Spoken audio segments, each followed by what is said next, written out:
other army officers, Principal GDC Kupwara, Professor G.R. Gnai Sahab,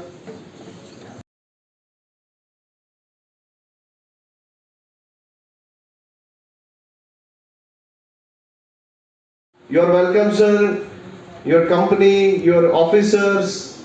Arun Singh from 41 RR to deliver his lecture and interact with the students. Major Arun Singh Sahab.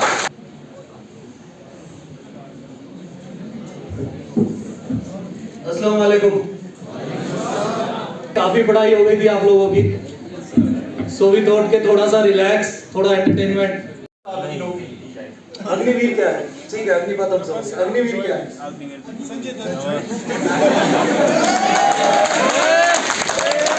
चलो good try.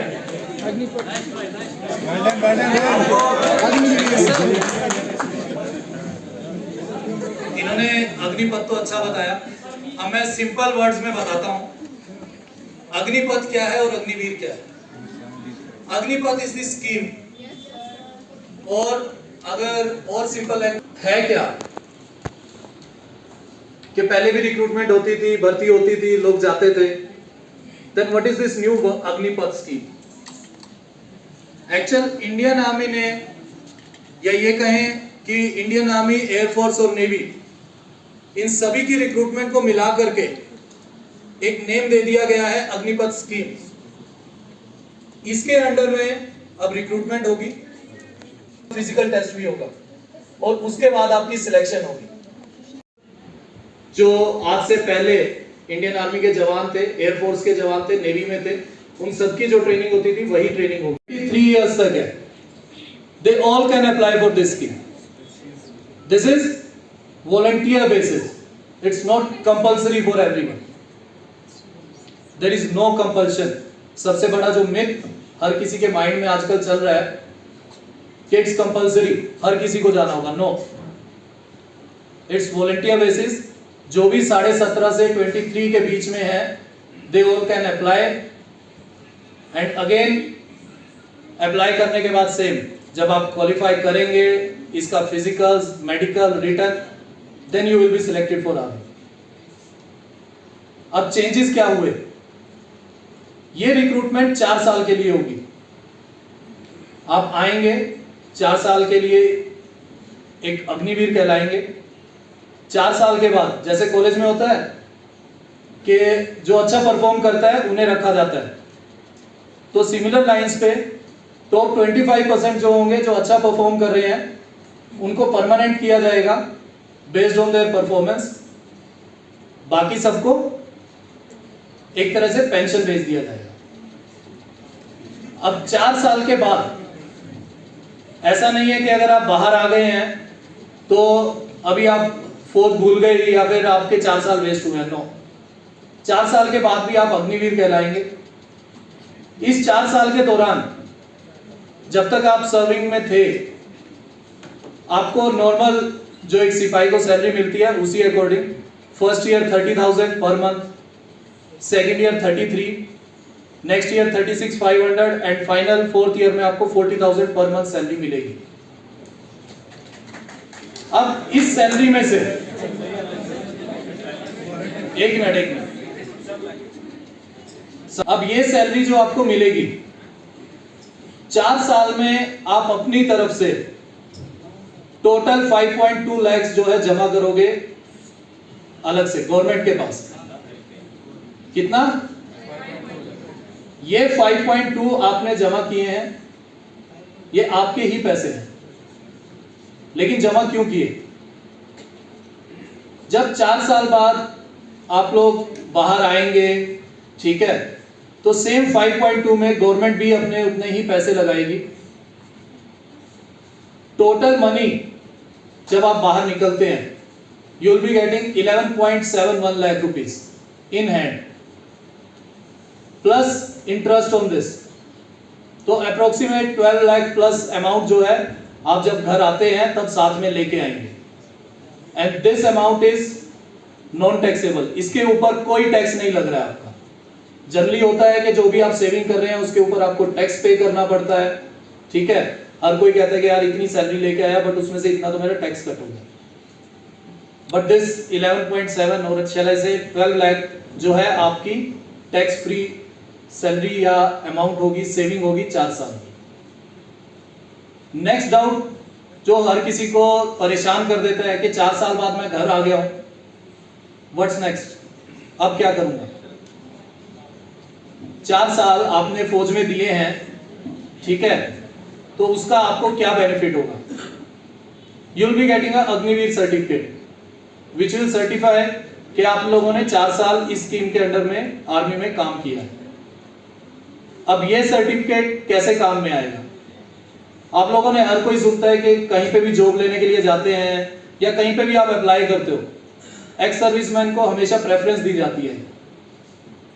तो same preference चाहे जब आप private companies में apply करेंगे या कहीं पे भी, तो सेम प्रेफरेंस दी जाएगी इन अग्निवीर को,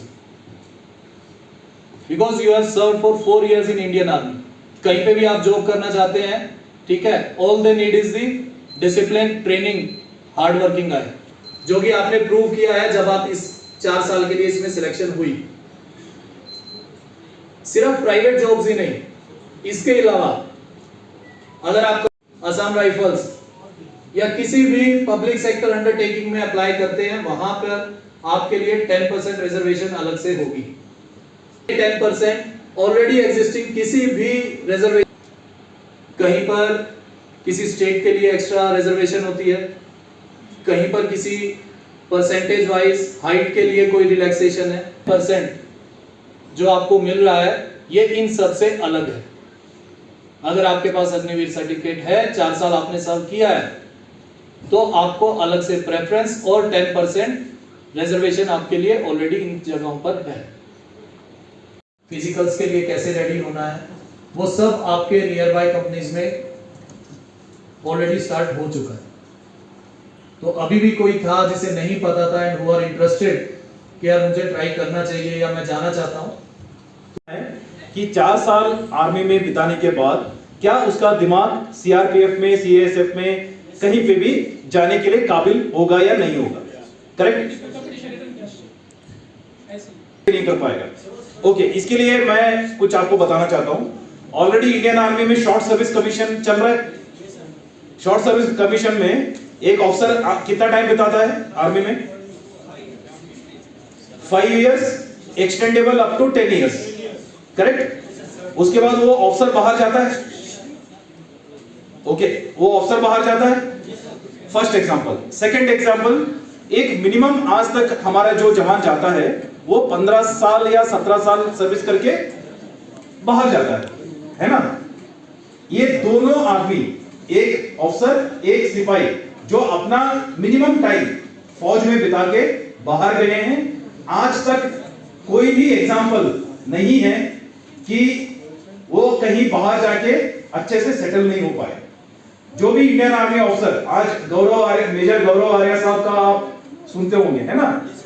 सो he was also a shortcut service officer. So सारे ऑफिसर्स यहां से जाने के बाद पढ़ाई करते हैं, जिस फील्ड में उनको जाना है, कॉर्पोरेट सेक्टर में जाना है, इंजीनियरिंग करना है, मेडिकल करना है, जो उनको करना है, हर चीज में वो जाके अपने लगन और मेहनत से एंट्री करते हैं and they are in a position to do. Sir ने समझाया कि इनको अग्निवीर जो होंगे इनको एक वो एक्स सर्विसमैन बेनिफिट मिलेगा। जैसे मैं समझाता हूँ, यहाँ पे अगर हम ओपन ग्रिड में अप्लाई करते हैं तो age limit is 40 years, for ex serviceman it's 48 years. तो अग्निवीर के लिए भी वही रहेगा 48 कि इसमें कुछ और नहीं, ये क्लैरिफाई नहीं। जब तक वो अग्निवीर है तब तक सब लागू है उसको। तो जो एज रिलैक्सेशन की आप बात कर रहे हैं, Ex-serviceman, he can apply up to the age of 48. 48 For when he will get retired. After that, he can apply in any for any job. Government job. Up to the age of 48. Okay. Is this same for the Agniveer? देखिए, okay, अग्नि आपका सवाल ये है, मैं सभी के लिए, कि जैसे कोई भी अप्लाई करने के लिए एक्स सर्विसमैन जब निकलता है उसका एज लिमिट 48 होता है, राइट? है ना, कुछ भी चीज में अप्लाई करने के लिए। हाँ, so will this be applicable to Agniveer? इसका आंसर नो होगा, बिकॉज अग्निवीर 4 साल सर्विस कर चुका है, जो फौजी रिटायर हो रहा है वो 17 साल सर्विस कर चुका है। सो ये डिफरेंस रहेगा, ठीक है। बट अग्निवीर के लिए इतना सब कुछ अभी सीएपीएफ, सीआईएसएफ, अपना सीआरपीएफ, जेकेपी, हर स्टेट का पुलिस ने जो वैकेंसीज अनाउंस किया वो एक सर्विसमैन के लिए नहीं है, बिकॉज एक सर्विसमैन ऑलरेडी एजेड हो चुका है, उसके लिए इतना वैकेंसी देने की जरूरत नहीं है। बट अग्निवीर अभी यंग है, उसके लिए वैकेंसी है। सो जो अगर वो अग्निवीर 25% में सिलेक्ट हो गया, फौजी बनेगा, फिर तो वो नॉर्मल फौज के सब कुछ उसके लिए लागू होगा, ठीक है। बट 4 साल के सर्विस के बाद उसके और एक सर्विसमैन के बीच में डिफरेंस बहुत रहेगा। दूसरा है जो नॉर्मल रिक्रूटमेंट आर्मी में होता है, ठीक है, वो साइड बाय साइड चलता रहेगा कि अब ये स्कीम होगी, यही स्कीम होगी, बस वो बंद होगा, वो बंद होगा, में भर्ती होगा वो इसी स्कीम से चलेगा। नॉर्मल जो भर्ती चलता था वो 2 साल से इसलिए बंद है। हेलो सर, मेरा प्रश्न ये जो सीडीएस एग्जाम चलता था, हाँ, और भी ऑफिसर रिक्रूट करने के लिए, जी जी, वो उस पर क्या असर है? आपका सवाल है कि ऑफिसर का जो एंट्री होता था सीडीएस एग्जाम और उसका और अग्निपथ का क्या असर होगा। अग्निपथ प्योरली जवानों के एंट्री के लिए है, ऑफिसर एंट्री के लिए जो 3 चीजें हैं, एक through national defence academy Pune जो 12th के बाद एग्जाम होके होता है, second is through combined defence services जो ग्रेजुएशन खत्म करके आर्मी, नेवी, एयरफोर्स में जा सकते हैं, third technical graduate scheme TGS entry, engineering खत्म करके जाने के लिए ये रूट्स ऑफिसर का अलग ही रहेगा। Agnipath is purely for JCO and only for other ranks. 41 RR, faculty members and students, अस्सलाम वालेकुम। जैसा कि आप जानते हैं कि आज का जो ये प्रोग्राम यहाँ है अग्निपथ रिलेटेड, तो ये एक स्कीम लॉन्च हुई है 14 जून को। गवर्नमेंट ऑफ इंडिया ने ये स्कीम लॉन्च की है, जिसके तहत आर्मी में अब रिक्रूटमेंट जो होगी वो इसी स्कीम के तहत होगी।